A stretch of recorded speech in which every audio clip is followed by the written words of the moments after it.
Hai guys, hari ini aku akan berbagi 9 hal yang merubah hidupku secara lumayan besar atau lumayan banyak.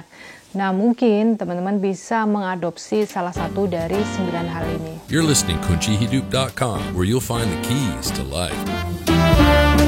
I've been to the top of Mount Everest. I've sailed the 7 seas. I've shared the stage with all the best. Lot of good it did for me. I've walked the wall of China, walked till my feet were sore. Came home to Carolina. Yang pertama itu adalah daily meditation atau bermeditasi setiap harinya. Nah, meditasi yang aku lakukan ini biasanya tidak terlalu lama. Nah, yang kedua itu adalah memutuskan untuk apa yang ingin dihadapi dan apa yang tidak ingin dihadapi. Jadi misalnya setiap pagi itu aku suka ngobrol sama bapaknya anak-anak apa yang akan aku lakukan hari ini. Nah, begitu juga dengan hal apa yang tidak ingin aku lakukan hal ini. Pokoknya intinya kita selalu rundingan. Dan malam sebelumnya aku juga sudah merencanakan apa saja yang akan aku ingin hadapi hari ini. Nah, yang berikutnya itu adalah dengan secara aktif untuk mencari tahu apa keyakinan yang membatasiku. Hal ini selalu aku lakukan dengan cara menggunakan journaling. Aku selalu mempertanyakan banyak hal yang aku lakukan di sekitar hidupku ya. Misalnya ada sesuatu yang baru aja, kesempatan yang baru. Misalnya menyanyi gitu kan. Nah, aku selalu berpikir, aku masih punya mental block di sana. Jadi dulu aku punya mental block atau keyakinan yang membatasi itu kan mental block. Nah, aku dulu memiliki seputar menulis di hal tersebut. Nah, sekarang aku itu udah otomatis setiap bangun tidur udah langsung duduk nulis atau menyempatkan waktu untuk melakukan nulis ya setiap kurang lebih 20-30 menitan lah udah dapat banyak.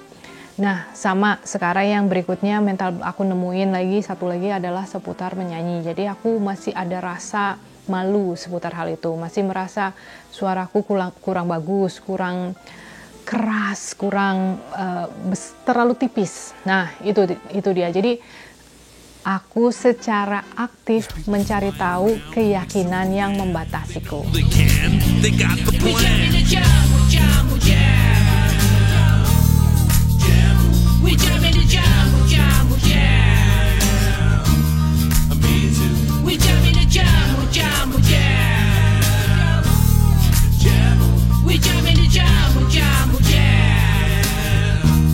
Yang berikutnya itu adalah aku memutuskan untuk tidak mau tahu apa yang dipikirkan orang lain alias sebodoh amat.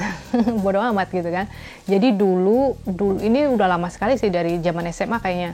Dulu kita suka kayak gitu ya, orang tua kita suka bilang, iya apa kata orang, malu nanti tetangga bilang begini atau apapun itu. Jadi kita harus bersikap atau menjadi orang lain demi biar nggak dibilang sama tetangga ini atau itu atau orang lain memandang kita begini atau begitu. Nah, terus menurutku itu banyak sekali energi yang harus dikeluarkan. Aku nggak nyaman ya untuk tidak menjadi diriku sendiri. Yang nomor 6 itu adalah aku lebih sering untuk memilih melakukan hal-hal yang aku nikmati.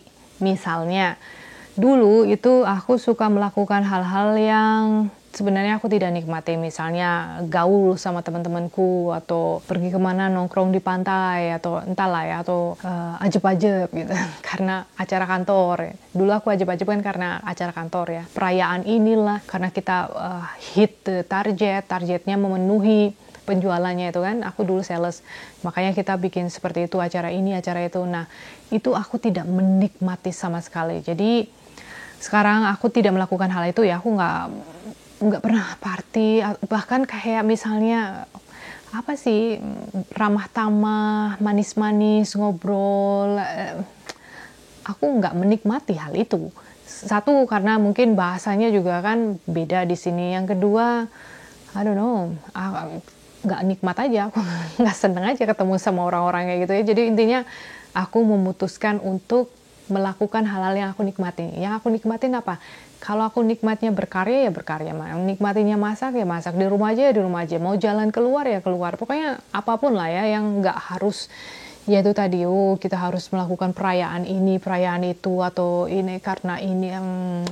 Kalau aku nggak nikmat, aku say no to all of that. Yang nomor 7 itu adalah secara aktif mencari tanda-tanda yang berhubungan dengan segala sesuatu yang diciptakan. Nah, tanda yang aku maksudkan di sini adalah tanda dari semesta ya. Misalnya, saat ini aku lagi menciptakan sebuah produk baru. Nah, produk baru ini aku masih ada rasa diterusin nggak. Nah, dalam proses kehidupanku sehari-hari, aku selalu dengan secara aktif mencari sebuah tanda yang arahnya memberikan penjelasan atau jawaban bahwa oh ya, yang ini diteruskan, yang ini enggak, yang ini mungkin di 2 kali lipatkan targetmu di seputar hal ini, nah, seperti itu. Nah, aku harap teman-teman bisa melakukan hal yang sama, karena banyak sekali teman-teman yang suka nanya aku punya masalah begini, dan aku punya cita-cita begini, kira-kira apa yang harus aku lakukan? Diterusin nggak? Nah, aku juga bingung ya. Kok nanya sama aku? Ya udah, kamu aktif dengan dalam kehidupanmu itu tanya aja langsung sama universe ya, atau apapun keyakinanmu. Misalnya tanya aja langsung sama Tuhan atau ilahi. Pasti akan dikasih tahu, akan dikasih tanda apa yang terbaik yang harus kita lakukan. Nah, yang berikutnya itu adalah aku secara aktif untuk mencari hal-hal yang bisa disyukuri, apapun itu. Nemu koin kecil aku syukuri. Mungkin ada orang yang ngajarinya kalau nemu koin itu jangan diambil karena itu mungkin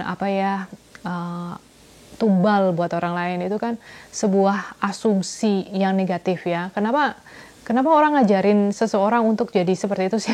Karena kalau kamu percayanya seperti itu, ya kamu akan, itu yang terjadi sama kamu, akan menjadi tumbal gitu kan. Kalau kamu percayanya batu, nggak usah koin lah ya. Misalnya batu itu adalah sesuatu yang negatif, sesuatu yang buruk gitu ya kamu percayanya begitu, ya begitu. Kamu melakukan sebuah aksi untuk ngambilnya, ya itu tadi. Law of attraction kan, apa yang kita pikirkan, kita rasakan, dan kita melakukan sebuah aksi. Nah, itu akan kejadian. So anyway, buat aku selalu berusaha untuk segala sesuatunya dilihat dari kacamata cinta. Itu artinya aku selalu mencari hal-hal kecil apapun itu yang bisa aku gunakan untuk bersyukur.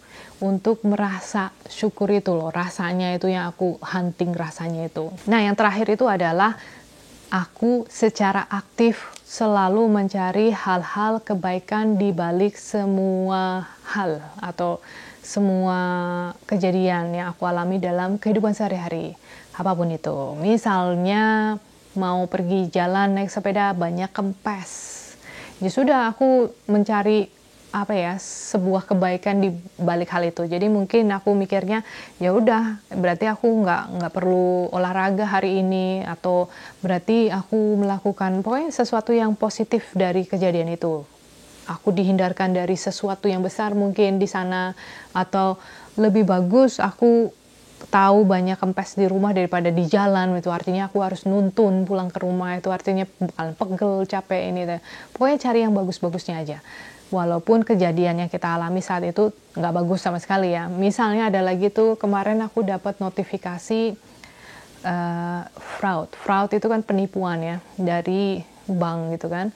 Ya sudah, aku berpikir, oh berarti artinya aku harus memperkuat sistem keamanan dari seputar hal ini ya. Karena aku tidak memberikan atensi yang cukup besar seputar pembayaran, seputar transaksi lewat online ya untuk MMM kelas ini. Jadi ada yang kayak gitulah, yang tipu-tipu, bayar pakai kartu kredit card kalau nggak salah, tapi habis itu diklaim gimana lah, pokoknya aku ada notifikasi. Nah, itu artinya aku mencari kebaikan dari kasus itu, bukan dilihatnya merasa ruginya atau merasa ditipu, kehilangan, itu enggak. Tapi aku keuntungan dari kejadian itu artinya aku harus mulai diperketat lagi prosesnya bagaimana, atau sistemnya diperbaiki dari diriku sendiri. Berarti aku harus upgrade lagi nih informasiku seputar hal itu ya, jadi biar nggak kejadian lagi kan. Karena kalau kita nggak melakukan sesuatu, tidak mengambil sebuah aksi, polanya akan selalu berulang. Karena orang-orang seperti ini itu kan nggak cuma satu, dan dia hanya melakukan tugas mereka untuk mencerminkan ke diriku sendiri atau memberikan pesan kepada diriku untuk melakukan sesuatu. Intinya seperti itu. Kalau aku tidak melakukan sesuatu, ya nanti akan ada orang kedua, ketiga, keempat, sampai akhirnya aku melakukan sebuah aksi. So anyway guys, aku harap video ini cukup membantu, dan seperti biasa jangan lupa komen dari semua hal ini mana yang akan diimplementasikan dalam kehidupan teman sehari-hari. Pilih satu aja, nggak usah banyak-banyak. Dan seperti biasa, thank you, I love you, and bye for now.